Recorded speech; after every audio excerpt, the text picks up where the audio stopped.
33-year-old guy. This happened when I was freshly 21, and it's still unresolved, if you'd like to call it that. This was a Friday night, and I had gotten off of work at around 5:30 and was ready to make plans for the night. I was recently single at that point, and with asking readers not to judge, I had to make up for lost time. I had met a few new girls, but most other single girls that I knew didn't think that my breakup was for real, because my girlfriend and I had been together for such a long time. As a type to kind of stay away from clubs, I began to explore online dating. While at home, I start looking at girls near me on Plenty of Fish. For some reason that night, I really wanted to be in the company of a woman, and the hour I had spent with no suitable responses began to wear on my patience. I eventually looked at Craigslist and posted a personals ad. Now, I know Craigslist isn't the best place to meet people, but at this point, I was thinking with my other head, if you know what I mean. I went out for an hour or two, and when I returned home, I noticed I had some responses to my ad. Mostly spam, obvious escorts, and potential catfishes. I may have been desperate, but I wanted someone that I felt comfortable with, on a friend and personal level. After weeding out all the mess, I saw one response that looked legit.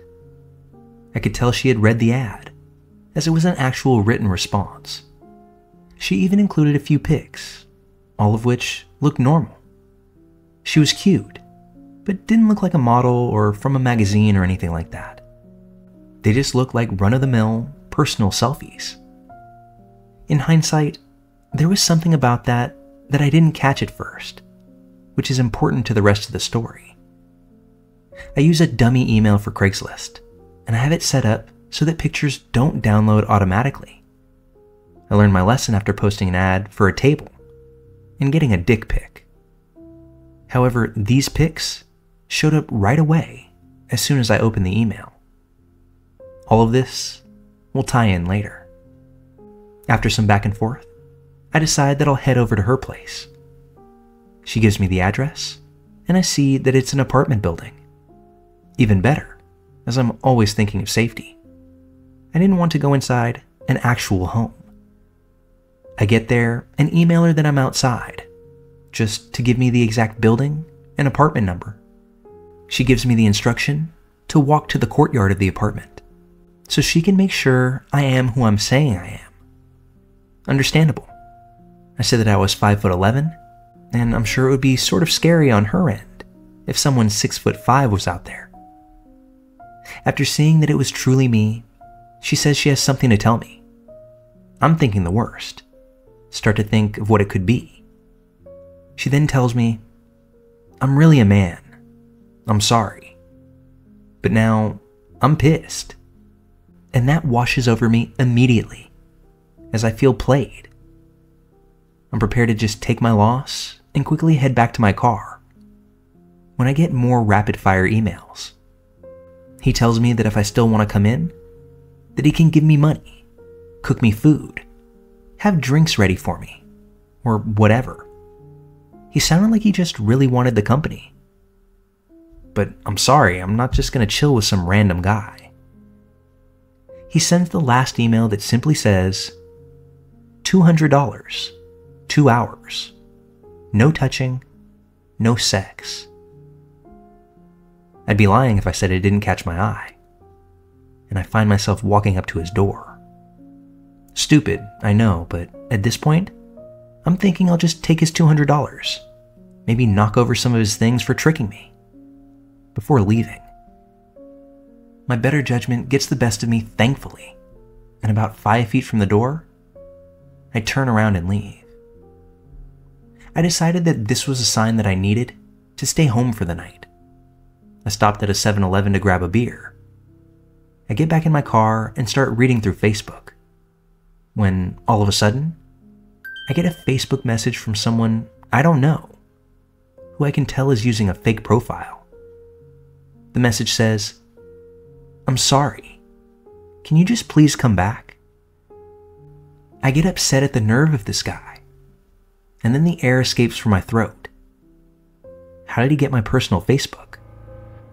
I used a fake email that has no ties whatsoever to my real name.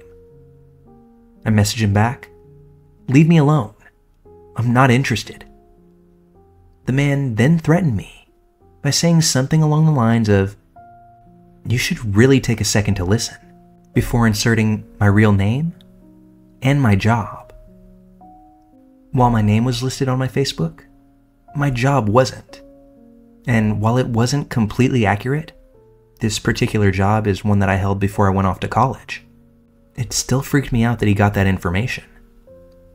I told the man, "Either stop, or I'm coming back with some help to make you stop." I didn't get any more messages after that. I deleted the Facebook ones, deleted my email account, and went home.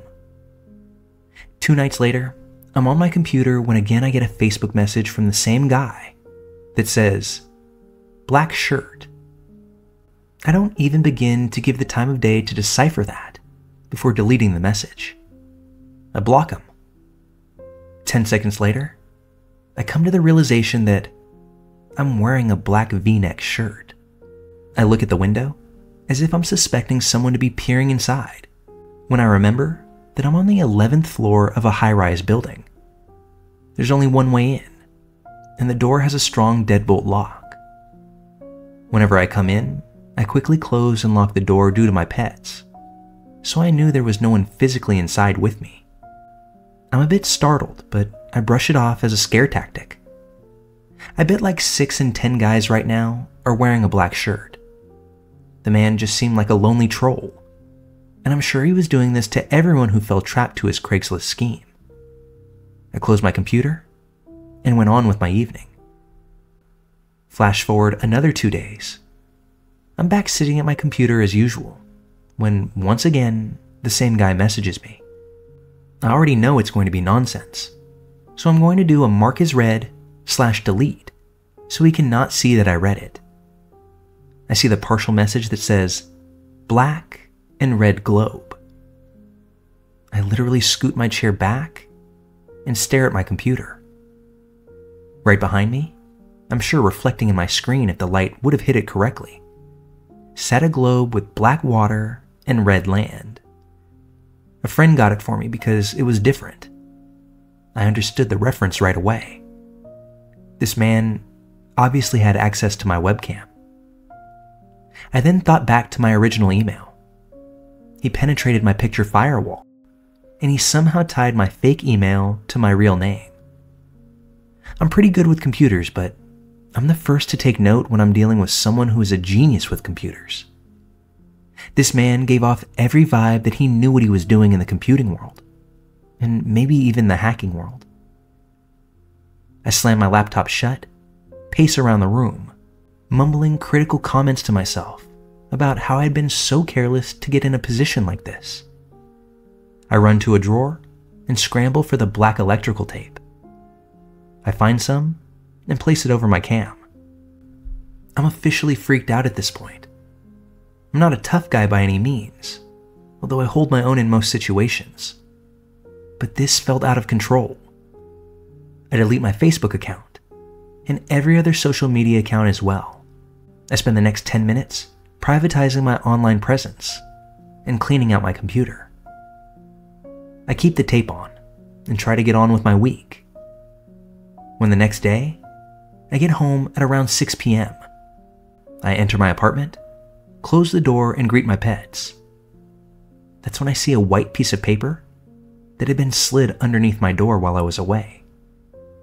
This usually either meant maintenance had a project going on, we were late on rent, or the elevators were broken. I pick the note up and see that it says, "Blue doormat." To give you some background, during a drunken escapade, my ex and I bought a bright blue doormat that we were both 100% certain was green and would match the green carpet outside our door. When we both sobered up the next morning, we realized just how off we were and decided to keep it as a joke. This man had been inside my building, at my door. Now, the thing is that this is a big building. Dozens of apartments. You would need to know the building number, address, floor number, and my apartment number to find it. My dog wasn't going crazy, but I ran into the kitchen and grabbed a knife. I swung the main closet doors open, finding nothing. I run to my bedroom, swing those closet doors open. Once again, nothing there. I race to the bathroom, pull back the shower curtain. Again, nothing. The man hadn't been inside, but he'd been just on the other side of my door. I'm not the type to call the police, but I felt like I didn't know what to do. After sleeping on it, I call 911 the next day, ask for non-emergency. After a hold, I'm connected to a lady and tell her what's going on. She says she can't do anything, but gives me the number to the police of the city where the man lived. I call and speak to an officer, and basically tell him I'm not trying to press charges or anything, but can someone please go over there and scare him or something? I could tell the cop wanted nothing to do with me, but I kept his ear. Probably because he could hear a rational young man basically pleading with him to help. He ultimately said that he would send someone out there. I get a call a few hours later from the station. The cop I spoke to before says there was no answer at the door. He told me he went to speak to the leasing office, and the property manager said that the only person who lived there was an older woman who had been there forever. I froze for a moment. The guy wasn't even at the apartment when I came there. I started to think, could he have been in a different apartment? Was he waiting outside in a car, behind a tree somewhere in the courtyard? I personally think that he was somewhere inside a neighboring apartment, just watching the whole scene play out. The cop told me to reactivate my account and wait for another message. I did that for a month or so, before shutting it down for good and making another one. I just felt more comfortable that way. I've never had another encounter, and have since moved and gotten a new computer. I got the courage to go up to that apartment twice. The first time, I didn't get a response when I knocked. The second time, I was greeted by an older woman, similar to what the cop had told me. I told her what happened, and she assured me she had no sons or nephews or anything like that would be behind it. She left me with a lecture telling me to be safe. Like I said at the beginning, this unfolded more than 12 years ago now. I look back at my 21-year-old self and wonder what the hell I was doing. I would never, ever consider meeting someone online like that now. And while I know now that it's even more popular of a way to find partnership, I encourage everyone to realize that if it seems sketchy, it is sketchy. Don't put yourself in the same position, or worse, that I did to myself.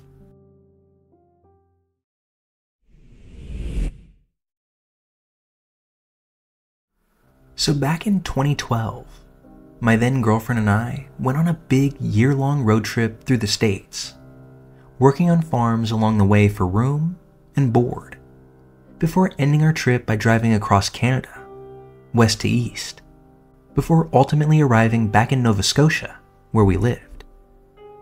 At some point during this journey, we got a puppy, and around the time we got to Alberta, with an extra mouth to feed, we decided that money was running low. Since I'm a carpenter, we decided to find a place to rent, and I would get a job for a few months before we kept going on our trip. We scrolled through Kijiji, which is the Canadian alternative to Craigslist, if you didn't know. We eventually found an ad for a place to rent. This guy lived in a cool-looking house all by himself, just a short drive from the place where I'd found a job. He wanted someone to move in with him, to help with the bills. We started corresponding with him a bit by email, told him I was going to work in the area, and my girlfriend would be staying home with the puppy. Being desperate, and having become accustomed to trusting strangers throughout this long trip, we agreed to send him a deposit and take him up on his offer. We got to his place a few days later. It was in the middle of nowhere, and there were no neighbors. But we'd known that going into the situation. He was about 30, maybe 35 years old, small framed, and he looked like a regular working country dude. Except, I found his facial expressions and mannerisms rather weird. He had this almost perpetual look of fright on his face, almost like he looked ashamed of himself, though he had a dog of his own that he would never allow inside. Keep in mind, this is the cold Canadian North. Right away, when he met us at the door, I felt that there was something off about him. It made me uneasy, especially since I'd be heading off to go to work every day, leaving my girlfriend alone with this creepy guy. But she didn't seem worried, and I didn't want to be controlling, so I did my best to let it go. The first night we were there, he wanted to have a few drinks with us, get to know us. We obliged politely, and he brought a few cans of shitty watery beer out, and meekly drank his while sitting across the kitchen table from us. We tried to relax the situation, asked him some friendly questions about himself, but his answers were brief and quiet. He seemed to want friendship, but also seemed completely unsure of how to get it. He went over a few rules that he had. Number 1 was that we stayed out of his room, which was obviously fine. Number 2 was that we not go into the basement. I'll admit, with no further explanation, that rule in and of itself is rather weird. Finally, number 3 was that we stay away from the barn. By this point, I could imagine the news headlines already. Nova Scotian couple found murdered, bound in barn. After this interaction, I didn't sleep very much that night. I wasn't supposed to start work for a couple of days, so I just stayed up reading and playing with our pup. I heard his truck pull out of the driveway pretty early in the morning, and that's when I beelined it for the basement. It was a pretty bare setup, just a washing machine and dryer, along with some folded up lawn chairs. There was a closet near the edge of the room. I'm not familiar with basements having closets. While I didn't know what I was going to find inside of it, my curiosity wasn't going to let me walk away from it. I opened that door up, found a weird nurse's costume that looked as if it was marketed for sexual purposes, along with a roll of duct tape, a set of handcuffs, a shotgun, and a box of shells, all sitting neatly together on the same shelf. Without any pause, I walked myself back upstairs, woke my girlfriend up from her slumber, explained that she no longer had a say in the matter, and that we were leaving before he got home. Once in our car and many miles away from the property, we sent him a message saying that a family member had taken ill, and we were moving back home. He never offered to return our deposit money. In fact, he never even responded to the message. And since that point, we had no more contact with him. A dozen years later, and I'm still waiting to see him in the news. My ex thinks that I'm a worrier, although her parents thank me profusely. While I'm not particularly proud of this story, enough time has passed that I'm not as self-conscious about sharing it. So here goes. In early 2014, I was 18 years old and started browsing the world of Craigslist. Being bored this one day, I responded to an ad in the personal section and started texting this woman. Being 18 and unfamiliar with how Craigslist works, I didn't see an issue with meeting up with her at a Red Roof Inn. I also didn't see anything wrong with her asking for donations. I figured donation meant optional. Stupid, I know, but just to be clear, she never mentioned a price, nor did I tell her that I had money for her. So I set up a time to meet her, I left my house to head to my GED class as usual, but instead of heading directly to the school, I walked to the Red Roof Inn instead. It was pouring rain out, but it was warm, so by the time I arrived, I was both drenched and sweaty. I knocked on the room door that she was in, and she answered. Her attire at the door should have alerted me, but I'm going to say it again. 18 and stupid. She invited me in, and I asked if it'd be okay if I used her shower real quick. She said no problem. So I begin to get undressed in the bathroom, start to hop in the shower, when I see her at the doorway, beginning to take her top off. I told her, "That's okay, I won't be long." So she goes and waits on the bed, watching the 𝐦𝐨𝐬𝐞 show, which, thinking back, could have been yet another red flag added to the mound that I didn't already see. I get out of the shower, wrap a towel around my waist, come out of the bathroom randy as a dog, looked at her and asked if she was ready. She sprawled herself out on the bed and says, "Donations are due up front." At this point, all of those red flags that should have gone off did, as I realized more about the situation that I was in. My face dropped as I faced the TV. That's when I nervously told her that I didn't have any money. She instantly got up, started screaming at me, threw both my clothes and my bag in my face. I hurriedly got dressed and actually apologized for wasting her time before slinking out of the room. As I'm leaving this rundown motel, I begin to walk my route towards my GED class. But before I made my way out of the parking lot, a guy in a green Volkswagen Bug calls me over to him. I tried my best to ignore him, given the fact that not only was I embarrassed about the situation, but I was in a rough part of town, and I didn't really feel the need to converse with anyone. This went well, until he shouted to get my attention. This broke my nerve, so I walk up to the driver's side of this guy's car, and he begins talking to me. Now, I'm going to say up front, this guy looks sketchy, and connecting dots, I figure that he's this woman's pimp. He's talking to me with his left arm up on his door, and his right arm down at his side, clearly holding a pistol. At this point, I'm almost certain that I'm going to be shot. He says to me, "So, why would you come here knowing you don't have any money?" I explained as calmly and as politely as I could that I wasn't aware of the situation.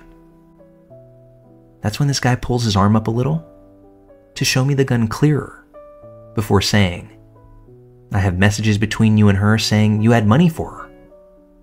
Now, like I said earlier, I never told this woman that I had any money. That's when this guy decides to lower his gun and all but whispers to me, "You're lucky you came to see one of my girls. Other girls would have stabbed you with a broken crack pipe. Now, I see you're pretty young, so I'll let you off with a warning this time. But it won't be the same if I catch you doing this again." He then motioned me to be on my way, but you bet your ass, I kept looking back to make sure I wasn't about to be shot from behind. This is the story of my first and last ever time attempting to hook up with somebody on Craigslist. I may have been stupid, but I didn't need to learn this lesson more than once. With everything that has changed between then and now, I don't even know if Craigslist can be used in this sort of manner. But regardless of that, I wouldn't recommend it anyway. Don't be like me.